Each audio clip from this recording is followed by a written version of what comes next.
प्राचीन समय में राजा सूत नाम के राजा थे। राजा प्रजा की रक्षा में उदासीन रहने लगे थे। परिणाम स्वरूप दोषी राजा ने उस पर चढ़ाई कर दी। सूत की सेना भी शत्रुओं से मिल गई थी। परिणाम स्वरूप राजा सूत की हार हुई और वह जान बचाकर जंगल की तरफ भागा।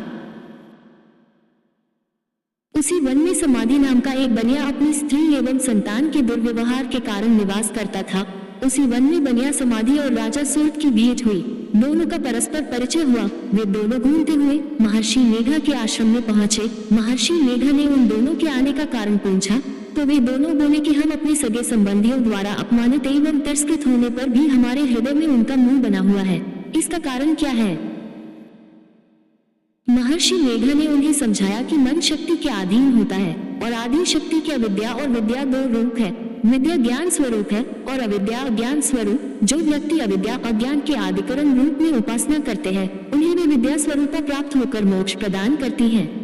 इतना सुन राजा सूत ने प्रश्न किया, हे महर्षि, देवी कौन है? उसका जन्म कैसे हुआ? महर्षि बोले, आप जिस देवी के विषय में पूछ रहे हैं वह नित्य स्वरूपा और विश्वव्यापिनी है। उसके बारे में ध्यान पूर्वक सुनो। कल्पांत के समय विष्णु भगवान क्षीर सागर में अनंत शया पर शयन कर रहे थे। तब उनके दोनों कानों से मधु और कैटब नामक दो दैत्य उत्पन्न हुए। वे दोनों विष्णु की नाभि कमल से उत्पन्न ब्रह्मा जी को मारने गए। ब्रह्मा जी ने उन दोनों राक्षसों को देखकर विष्णु जी की शरण में जाने की सोची, परंतु विष्णु भगवान उस समय सो रहे थे। तब उन्होंने भगवान विष्णु को जगाने हेतु उनके नैनों में निवास करने वाली योग निद्रा की स्तुति की। परिणाम स्वरूप तमोगुण अधिष्ठात्री देवी विष्णु भगवान के नेत्र नासिका मुख तथा हृदय से निकलकर ब्रह्मा जी के सामने उपस्थित हो गई।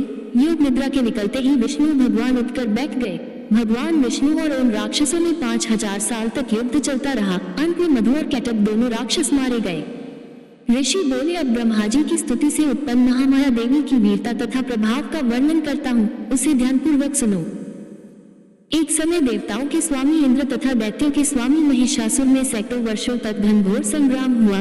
इस युद्ध में देवराज इंद्र की पराजय हुई और महिषासुर इंद्रलोक का स्वामी बन बैठा। अब देवतागण ब्रह्मा के नेतृत्व में भगवान विष्णु और भगवान शंकर की शरण में गए। देवताओं की बातें सुनकर भगवान विष्णु तथा भगवान शंकर क्रोधित हुए। भगवान विष्णु के मुख तथा ब्रह्मा जी और शिव जी तथा इंद्र आदि के शरीर से एक तेजपुंज निकला, जिससे समस्त दिशाएं जलने लगी और अंत में यही तेजपुंज एक देवी के रूप में परिवर्तित हो गया। देवी ने सभी देवताओं से आयुध एवं शक्ति प्राप्त करके उच्च स्वर में अट्टहास किया, जिससे तीनों लोकों में हलचल मच गई। महिषासुर अपनी सेना लेकर इस सिंहनाद की ओर दौड़ा। उसने देखा कि देवी के प्रभाव से तीनों लोक आलोकित हो रहे हैं।